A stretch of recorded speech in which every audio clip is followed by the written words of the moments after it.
Hi, Devin. It's so nice to have you on the show today. How are you doing? Doing wonderful. Thanks so much for having me. Beautiful, beautiful. And thank you so very much, Devin, for being here too. And you see, oftentimes I love to thank my guests for two main things. And I do this so often that I think it has now become an anthem. So, Devin, I want to thank you firstly for investing in yourself. And you see, you are on this platform right now because you invested in yourself. And oftentimes I love to make reference to the amazing mango tree. You see, Devin, some months back, I was on a particular road, and just by the roadside, there is this tall, unattractive mango tree. And I use the word unattractive because the mango tree's got no mangoes, and it looks so dry and, not attractive at all. So I just walked past it. But you see, just recently, when I was on that same road, Devin, something changed. You see, the mango tree caught my attention pretty good from a distance. And instantly, I got the urge to, move closer and have a good look. Then when I got closer, Devin, it wowed me because now the mango tree's got a lot of mangoes on it, beautiful branches and beautiful leaves, and it looks so attractive and beautiful. And you see, not just mangoes, but ripe mangoes. Then here's me standing, staring in amazement, and I just kept looking and saying, wow. Now you're talking, mango tree. This is it. Now you're talking. The point is the fact that you dedicated your time, energy, and resources to becoming the amazing person that you are, Devin. That alone has made it impossible for me to skip you. And that's why you see you got the message from me to be on the show. Yeah, because, this amazing fruit that I was reading about, I want myself and my audience to, benefit from it. So thank you so very much. And secondly, Devin, thank you for being here. Thank you for saying yes to the invite. Because if you had said nope, there was nothing I could do about it. So thank you so very much. Yeah, I love that. And I love that analogy. thank You're you. right, right? Sow the seeds today, reap them tomorrow. And Hmm, yeah, I love that story. That's I awesome. tell you. Thank you, thank you. Okay, you see, I am quite excited to have you on the show today, Devin, for some reasons. Firstly, my interest in knowledge seeking, because I believe in order to move from a terrible situation to a beautiful one, Devin, I believe it takes the application of knowledge, not just knowledge, but the application of it. And you see, Devin, ever since I discovered that light in the Hebrew means knowledge, and darkness means ignorance. I've been so keen to knowledge seeking because I do not want to remain in the dark. So that's going to make our conversation today very, very important to me and even to the listeners. The second reason why I'm excited to have the amazing Devin on the show is for the sake of the listeners. You see, Devin, we live in an age where information is as abundant as grains of sand. We've got a lot of information flying out there. How to do this and how to do that, how to become this and how to become that. So these folks trust me for quality information. And I'm totally convinced that our conversation is not just going to be insightful alone, but also impactful. It will cause change. I firmly believe that. So to get started, Devin, let's get started with your introduction. Talk to us about your personal or professional journey. We're just so curious right now. We want to know how you got here. And afterwards, I've gotten some beautiful questions for you. Okay, Devin, over to you. Awesome. Thank you again for having me. Yes.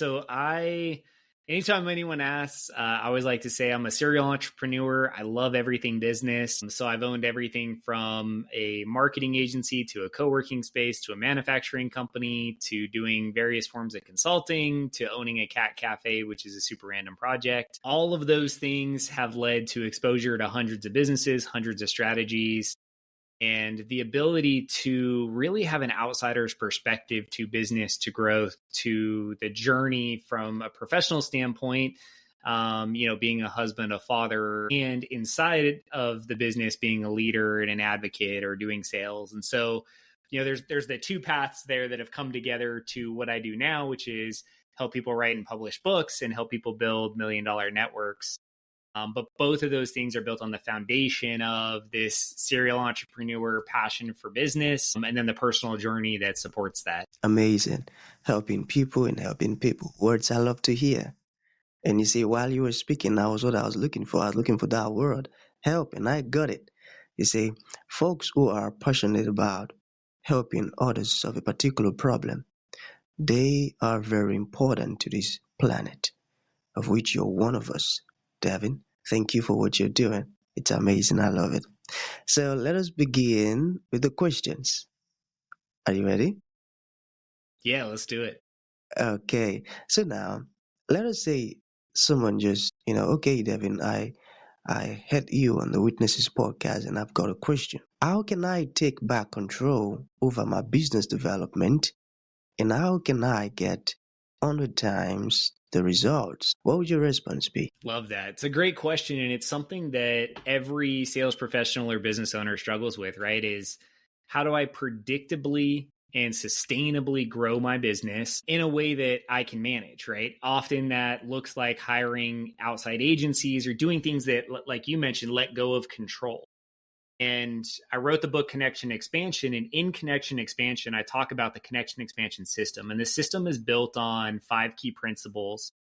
But one of the principles in there is the real key to this question, and it's control what you can control. So often in sales and business development, we are so focused on measuring things we can't control or implementing systems that we actually can't control either. And so a great example of that is if we think about a networking event, right? Going out and actually face-to-face meeting people to build our network. We can control the goal we set. We can control showing up. We can control going in the room. We can control the questions we ask. We can control getting their contact information. We can control how we follow up. We can control the language we use. We can control the frequency we follow up, and we can control that we never give up and we follow up forever. If we control all of those metrics using best practices, it allows us to, 1, take all the pressure off ourselves because we're held to real expectations, and 2, have way more success because we're playing a game that we actually can play versus playing a game that others control. And so a quote I like to say that goes with that is, remember, everybody wants to buy, nobody wants to be sold. We are taught, no matter what market you live in, no matter what country you live in, to consume, right? We are a consumer society now. Your buyer is positioned to purchase. All you have to do is allow them to make the purchase. However, most of the systems and strategies that are implemented actually create more friction and more problems during the business development process than supporting building real relationships and real transactions. Oh, man, that was a great response. Control what you can control. I got that. Okay. Do you think people should stop selling and start connecting? What do you think about that? Percent. Yep. So this is another quote I use often. I like to use commission breath as an example, right? There's those times in your business development or your sales journey where you have to close a deal. Like the reality is you need revenue because you have to pay your payroll or pay yourself or pay bills or take care of your family. Great. And so all the advice in this segment is really hard to take when you're in that need of urgency to close deals. However, if we focus on just building quality relationships and adding value to those relationships and genuinely being curious about other people and asking really good questions and making positive connections to those people and providing resources and doing all the things that are focused on everybody else, and then we follow up and nurture and we train people to do what we want, which is give us connections after we've given them connections. In the long run, that authentic, real approach will generate infinitely more results than any short-term tactics you're trying to implement. But you have to stop all of the other stuff. You have to stop the weird sales strategies, the slimy outreach, the best messaging strategy. Like all that has to go out the window because you have to get back to actually caring about people, really connecting with them, genuinely listening, and focusing on adding value. If you can commit to doing those things, then the connection expansion system and consultative sales and all these other things can be used to have a huge impact. But yes, we have to stop just chasing sales. I got that. In other words, Yeah, you want to pay bills, you want to pay this and all of that. Put yourself somewhere first, then you prioritize the folks you want to serve first. They come first, then you nurture them and help them, like you mentioned, give them resources and all of those things. Then on the long run, they get to do what you want them to do, which is to buy whatever it is you're selling. So in other words, quality relationship should come first. Building connection should come first. I got that. And that was a beautiful one. Okay, we still have some questions here. So why do professionals struggle with getting a predictable amount of referrals from the client and current network? I love that question. So in the book, I talk about it. It's called the referral dilemma. And if I ask a room full of people, or if I ask you listening, what's your number one source of business? Often the answer is word of mouth, right? Referrals. If I ask you what you would like more of, often the answer is referrals, right? And so usually people's best source of business is word of mouth, and what they want more of is word of mouth or referrals. The gap is, how do we predictably get that? And a crazy statistic I found when writing the book is less than 5% of the people you ask for referrals will respond. Less than 5%. I don't know about you, but I hold myself to much higher standards than 5%.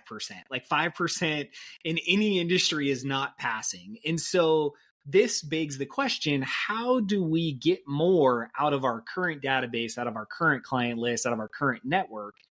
And the key to it is changing our ask. And so let me explain that. When I ask you right now, who do you want to know, right? If I ask anyone listening, like, who could I connect you with? Your gut answer is a customer, right? You're going to reply with the ideal customer profile, right? So what is the best prospect for you? That's fantastic. But let me explain what happens. You tell me what kind of customer you want. I start thinking through my customer list. Let's assume I actually have someone that I go, you know what? You're right. Based on the service you offer and based on the customer you want to meet, I can think of somebody. Now, this is where it gets hard. You now want me to make an introduction between this person and my network to you with the intent for you to sell them a product or service. So now the person I'm introducing is already coming in with their guard up a little bit because they feel like they're about to be sold. And we're going back to that quote of everybody wants to buy, no one wants to be sold. So we're doing it backwards. In order to have success with our network, we have to shift the ask. And so this goes to the connection expansion exercise. And so what I teach people, and I use my own networking with my clients, what I want to teach you is you have to stop asking for clients. You have to start asking for people who have access to them. And so in the connection expansion exercise, we go from looking for ideal clients to vendors, right? Where do our clients spend money? Where do our clients gather? Who educates our clients? Who has influence over our clients? Where are those things? And so I'll use a real estate example. It's something people can relate to. If I ask a realtor who you want to know, they typically say a mortgage lender or an insurance agent, because those are the two kind of main things. If every realtor is asking for those two things, you're playing in a crowded market. Instead, that same realtor could be asking for pest companies, alarm companies, solar companies. If they're going after first-time buyers, which tend to be parents, maybe parent-teacher associations or new parenting classes. There are so many more things you can ask for that don't have the friction of sale, but you'll get more results. So if we go to your current network and say, hey, a great referral source for us is business CPAs, your network will likely produce connections for you because there's no friction or tension of being sold. They feel like they're helping you, and the person they're connecting, they feel like they're making a positive connection where both parties win versus someone being sold. So we have to shift the ask. If you just shift the ask, you'll get more out of your current network, current clients. If they ask, I got that. And it's still all about building that quality relationship and prioritizing it above this urgency to sell your stuff. And I got that. So let us get personal a bit. What is, should I say, a cat cafe or cat cafe? And what inspired you to start the business? Yeah, so I love talking about the Cat Cafe. It's definitely the most random business I've owned. And it's something that even my friend group, when I told them what we were doing, kind of told me I was crazy, which is okay. If you remember the Be the Crazy One commercial, like I love that. And I love being the oddball. So yeah, Cat Cafe, I relate it to trampoline parks. It tends to be something people can relate to, right? You pay by hour to jump on a trampoline. You pay by hour to come and hang out with cats. Now, The benefits are for senior citizens, college students, or people whose spouses are allergic to animals. They can go and have that animal interaction. There's a lot of mental benefits to having animal interaction. And so that was the core of the business. We also had a coffee shop up front. I had seen the business model years ago, and I've always loved animals. And so there was this kind of moment where I went, hey, this sounds like a project that I want to put time and energy into. And so my wife and I visited one, and she's a mural artist. And so she looked at it visually and said, hey, I think we could do better. And I looked at it financially and went, man, they're actually generating a good amount of cash. And so this combination of my business expertise and her visual expertise allowed us to launch a project. And what's really interesting about that project is, yes, we had a huge impact, but we were able to launch the business in 45 days. So 45 days from the day we started developing the commercial space to the day we opened, which is really fast. And then we sold the business to an employee after 6 months. So we were able to have a successful exit in the business after 6 months, while still having a huge impact, being cash positive, and doing all these things. The reason we were able to do those things is because of the network we've built over the last decade, following the exact strategies we've been talking about. And so, yes, super cool business model, super impactful, lots of adoptions, lots of personal health benefits to the people who interacted.